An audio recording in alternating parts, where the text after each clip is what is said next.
일기 쓰려고요. 오늘은 줄넘기를 했다. 이거예요.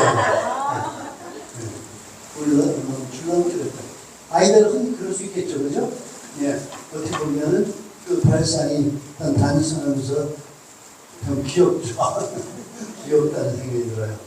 그래서 이제 그 그림으로 표현할 수도 있고요. 일기장에다가 또는 글로 표현할 수 있는 거죠. 자, 그 다음에 일기 종류 볼게요. 그림일기. 뭐 여러분 다 아시는 거죠. 그 다음에 가장 보편적인 게 생활일기.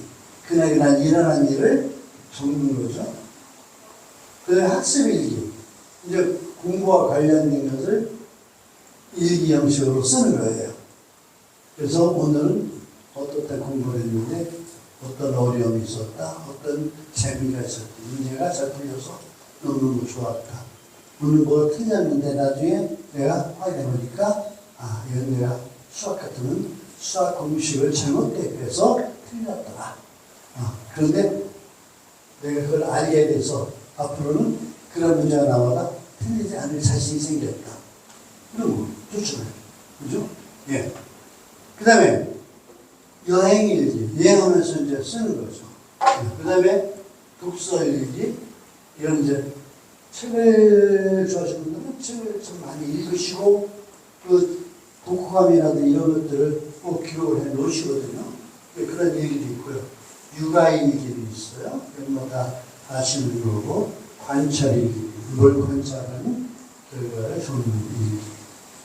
그 다음에 보드일기라는 것도 있어요. 보드, 스노보드 있죠, 스노보드. 네. 근데 며칠 안 됐어요. 우리 김수 선생님하고 나하고 집에서 어떻게 TV를 보는데 그 보드 타는 게 나와요. 그런데 그 아이가 6살인가? 부터 보드를 타기 시작한 아이인데 기가 막히더라고요. 공중에서 점프해서 회전을 하는데 3바퀴 회전을 해요. 3회전을 해요. 놀랍더라고요. 예. 우리나라에서 그렇게 잘하는 선수도 그래요. 그걸 그 아이가 기특한 게 뭐냐?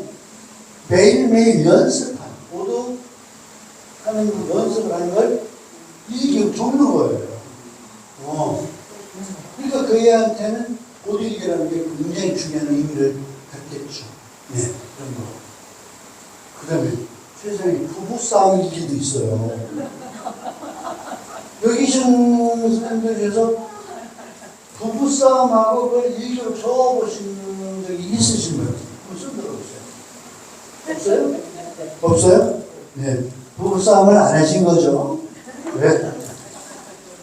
자, 감사합니다. 그런데 오늘 말씀드리는 게 이 감사일기. 이거 말고도요, 일기 종류는 정말 많더라고요. 어떤 목적 가지고 쓰느냐에 따라서 이제 명칭이 달라지기 때문에. 그래서 일기 그 종류가 굉장히 많다. 오늘 이런 말씀을 드리고요. 그럼 왜 감사일기를 써야 되느냐? 제가 몇 가지, 한 5가지 정도로 정리를 해봤어요. 하나는 감사일기는 자기 성찰의 기회를 제공한다. 자, 내가 뭐를 어떠한 상황에 대해서 감사하라. 오늘 이런 일이 있어서 감사하라. 자, 이런 감사함이라든지 또는 그 감사함과 더불어 내가 이거는 잘못했구나. 이렇게 하지 말았어야 되는데 뭐 이런 생각도 할 수 있어요. 그래서 자기를 도와본 거예요. 그래서 자기 성찰할 수 있는 그런 기회를 제공해주고 그다음에 감사일기는 자신을 긍정적으로 시켜요. 그러니까 좋은 방향으로 생각하게 되죠. 여러분들도 잘 아시겠죠. 유리잔에 물이 반이 있어요. 그걸 보고 사람들이 하는 생각이 전혀 다를 수 있다는 거죠. 자, 긍정적인 사람은 어떻게 생각해요? 아직도? 네, 반이나 남았네? 그렇죠? 근데 부정적 생각하는 사람은? 반밖에 안 남았네? 그렇죠? 네. 그러니까 그게 다른 거예요. 그런데 우리가 살아가면서 긍정적인 언어가 나에게 미치는 영향이 2의 세제곱이래요. 이론으로 따지면 세제곱 명한테 영향을 미치게요. 그럼 2의 세제곱이 뭐 얼마죠? 8. 그 다음에 부정적인 말. 물도 그렇겠어. 그렇죠. 부정적인 얘기를 하면은 그 말을 듣는 사람한테 미치는 영향이 2의 250제곱이에요. 이건 엄청난 거예요. 그래서 우리가 실제로 부정적인, 저는 그걸 배웠어요. 나이 먹고 세살하면서 부정적인 이야기가 얼마나 위험한 거예요. 예, 제가 잘 아시는 분이 무슨 얘기 하시냐면은 깨끗한 물로 있는 유리잔에다가 빨간 잉크를 떨어뜨려라는 거예요. 그러면 잉크가 딱 떨어진 그 부분만 빨개지냐? 아니면 물 전체가 빨간색으로 바뀌느냐? 물 전체. 그렇죠. 물 전체가 빨간색으로 바뀌죠. 그래서 부정적인 이야기는 하지도 말고 듣지도 말아야 한다는 얘기를 하는 거예요. 그래서 우리가 이 감사 얘기를 쓰다 보면은 자기 모르는 사이에 긍정적인 사람이 되는 거예요.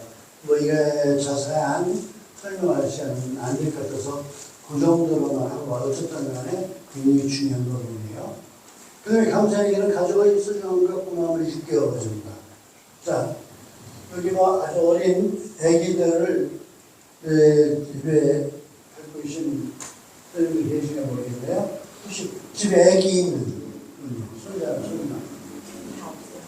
다 없어요. 네. 다 키워서 없어질 것 같아요. 그런데 우리가 이 감사라고 하는 거 있잖아요. 우리가 애들한테 이제 이 감사 이 집을 할 때 이런 얘기를 해야 되는 것 해요. 예를 들어가지고 애가 말을 잘 안 들어. 아니면 돈 달라고나 하고 부모도 잘 안 하고 그럴 수 있죠. 그런 애한테 아빠 엄마가 너한테 용돈을 안 준다면 어떤 일이 생길까? 생각해보자. 그런 거. 그러면은 실제로 그 부모님한테 용돈을 다 쓰는 아이들이 용돈을 받을 수 없다고 하면은 이건 굉장히 어렵죠. 뭐 맛있는 것도 못 사먹고 사고 싶은 것도 못 사고 이런 식으로. 자, 그래서 한 번에는 아니라더라도 점차로 시간이 지나면서 점차로 아빠, 엄마가 이렇게 용돈을 주셔서 정말 감사하다 이런 생각을 하게 되고 부모님의 소중함, 그 형제의 소중함, 그 마음을 깨달아 가게 됩니다. 그 다음에 네 번째 감사의를 쓰시면 대인관계가 좋아져요. 대인관계. 그래서 우선 이제 감사하는 마음을 배우게 되면 상대방에 대한 배려심을 익히게 되거든요. 실제로 상대방을 배려할 줄 아는 사람하고 그렇지 않은 사람의 그 삶의 태도는 천지차이죠. 너무너무 달라요. 그래서 그런 상대방을 배려할 수 있는 아이들은 우선 양보할 줄도 알고 상대방의 어려움을 이해할 줄도 알고 이게 여러 가지 좋은 점이 있어요. 그래서 대인관계에 좋아집니다. 다섯 번째로 감사기를 쓰다 보면 글을 쓰는 능력이 향상됩니다.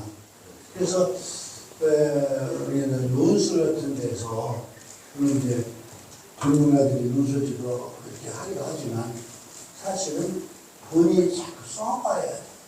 써보면서 어떤 점이 좋은지, 잘하는지, 어떤 점이 부족한지 이런 것들을 깨달아서 아이들이 이렇게 글을 이렇게 쓰다 보면 글을 쓰는 능력이 함양이 되는 거죠. 자, 그러면 감사일기 쓰는 법. 매일 적극적으로 해야 되는 게 뭐냐면 매일 감사한 일을 3가지씩 찾아서 쓰는 거예요. 매일. 매일 감사한 일은 3가지. 처음에는 찾기 어려울 수도 있어요. 특히 어린아이들은 잘 못 찾을 수도 있어요.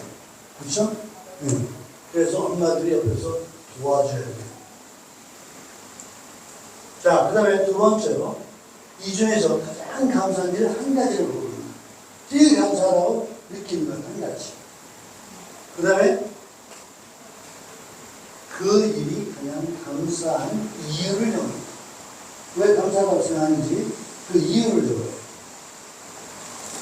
그리고 4번째로 그 일을 내 삶에 적용을 해보는 거예요. 이게 구체적으로 이제 딱 페이지에 감사의 예시가 있어요. 근데 그거 보시면은 저런 일이구나 충분히 이해해 주실 것 같아요. 그 다음에 5번째는 결단의 기도를 적는다. 감사의 기도를 적는다. 물론 이제 신앙이 있는 아이들 같으면은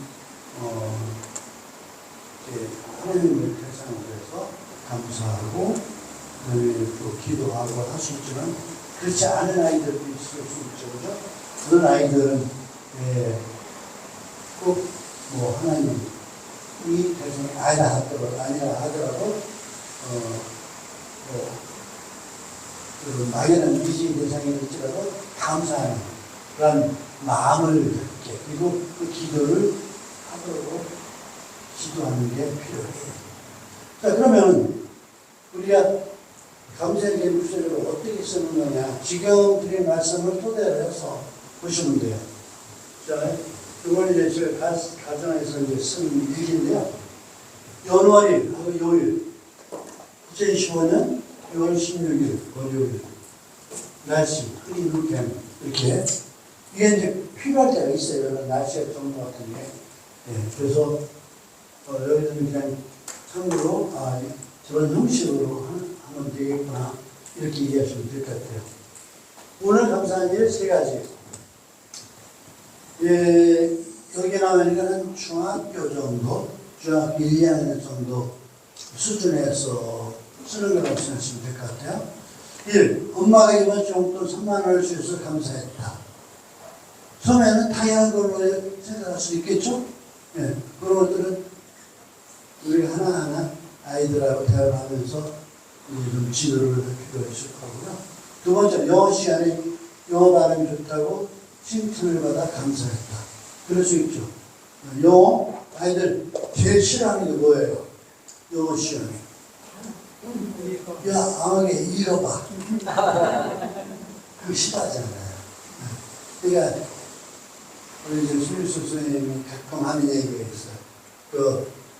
아이들 수준이 많이 떨어진 학교에서 근무하는 게 있었는데, 애들이 숙제를 안 해오고 하니까 이제 손바닥을 때리는 거예요. 그러다가 안 되겠다 싶어서 이제, 야, 아무게 너 읽어봐. 그럼 그게 더 힘든 거예요. 선생님 차라리 때려주세요. 이러는 거예요. 그러니까, 아이들이, 아니었다고 이렇게 칭찬을 받으면 그 자체가 굉장히 큰 동기부여가 돼요. 그러니까 우리가 학교든, 가정이든, 사회든, 저는 똑같다고 생각해요. 여기 계신 여러분 다 성인들, 어른들인데, 누구한테 칭찬받았을 때, 칭찬 싫다. 이런 분 계세요? 없어요? 칭찬받으면 다 기분 좋죠? 저도 마찬가지예요. 기분 좋아요. 그래서 우리가 칭찬을 해주면 좋아해요. 근데 칭찬할 때 그 칭찬 요령 있어요. 무조건 잘했어요. 아니라 너 이래 했는데 이게 너무너무 잘한 거야. 제대로 칭찬해줘요. 자, 세 번째로 틀린 수학 문제서의 틀린 문제를 확실하게 대해 감사했다. 저는 고등학교 때 이런 기억이 나요. 이제 뭐 중간고사, 기말고사 이렇게 보잖아요. 근데 시험 볼 때마다 왜 이렇게 부담스러워요? 저만 그런 거야?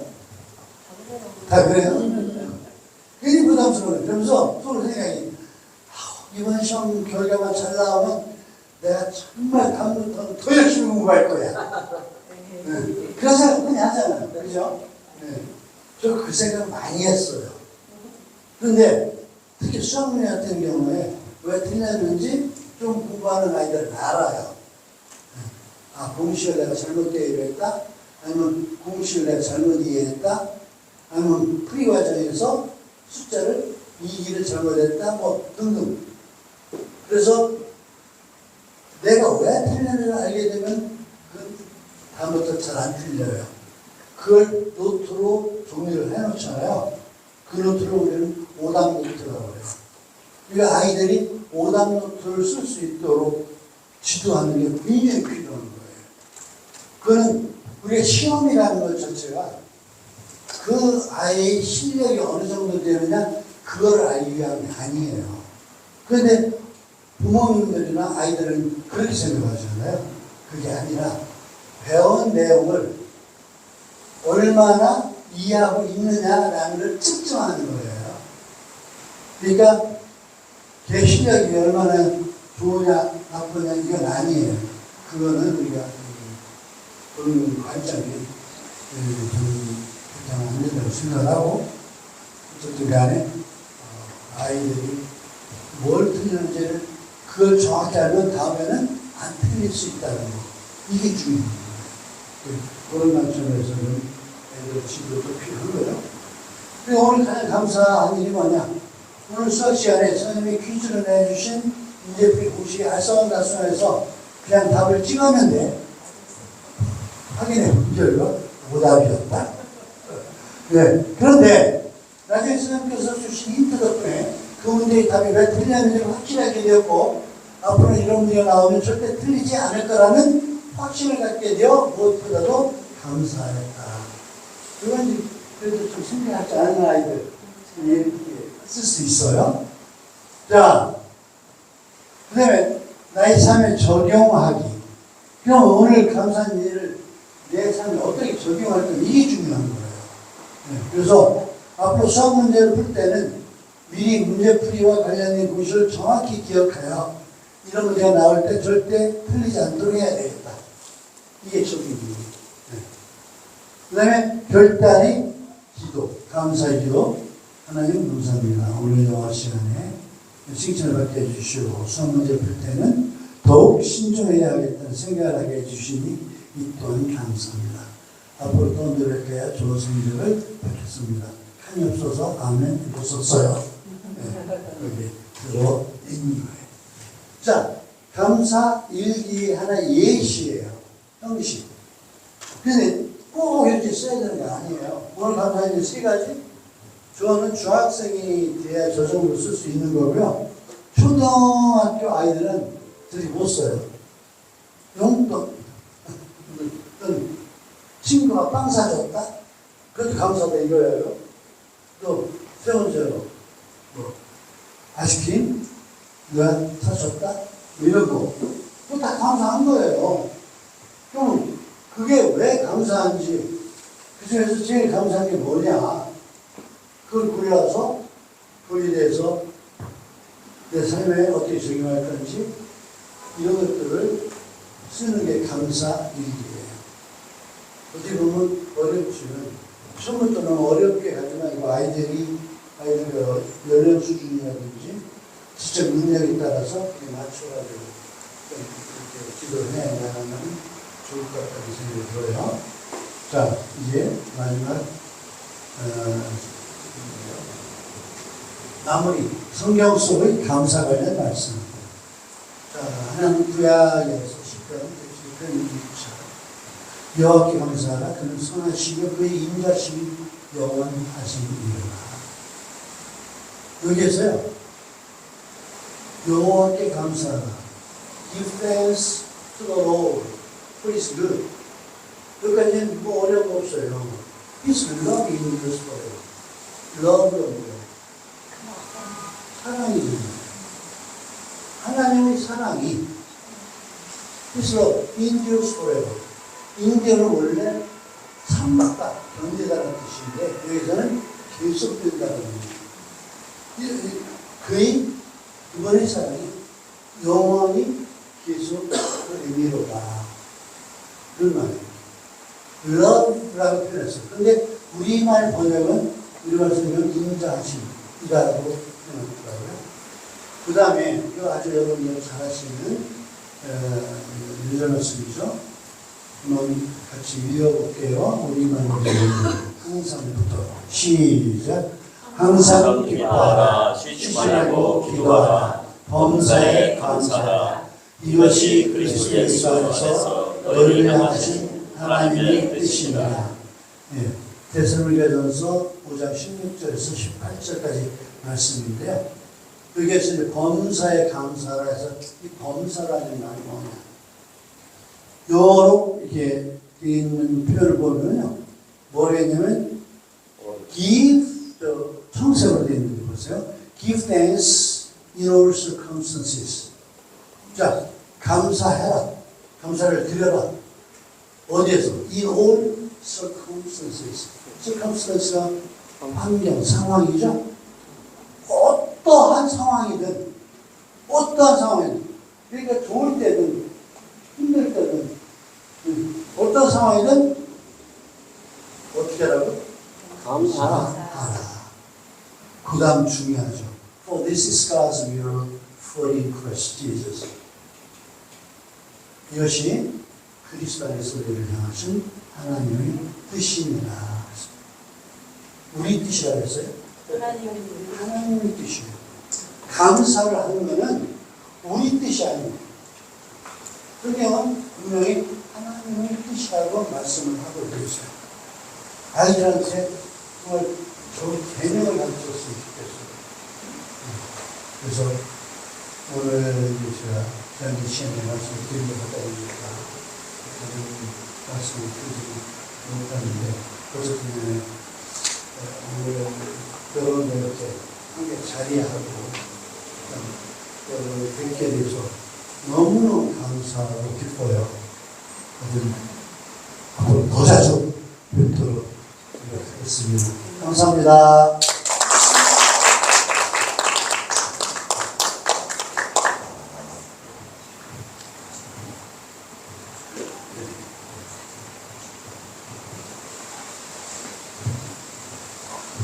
지금 이 순간 이 자리에 있게 해주시네 감사드립니다.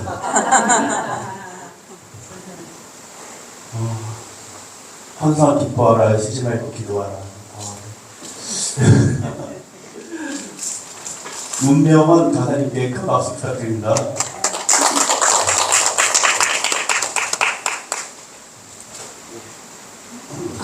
안내를 해봐요. 안 돼요? 예. 멘트를 해보시면 연습을 아주 잘하고 계시죠. 오늘이 그 7차 마지막 날이거든요. 어떠셨는지 피드백 좀 받고 싶은데 얘기해 주실 분 있으신가요? 어떠셨는지 지금까지 7번 강의를 했는데 느낀 점이나 사진부터 먼저 가시려고 하는 네네 알겠습니다. 아니 사진부터 지금 다 나가시죠. 마지막 장면이라 오늘 지금 아니 노프라고 괜찮아요. 얘기 남는 게 사진이야. 일기의 다른 말은 기록이야. 저기 쭉 가셔요. 키 큰 분이 가운데